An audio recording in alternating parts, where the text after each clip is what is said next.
समझ न पवनी तहर असली इरादा, रूपवा के जाल में धरा गई दादा हो।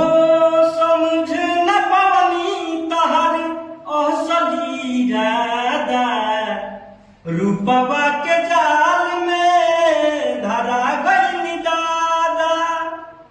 केहू के मुआवल बहुत बात नइखे, केहू के मुआवल बहुत बात नइखे, मुआ के जियावल बहुत बात होला।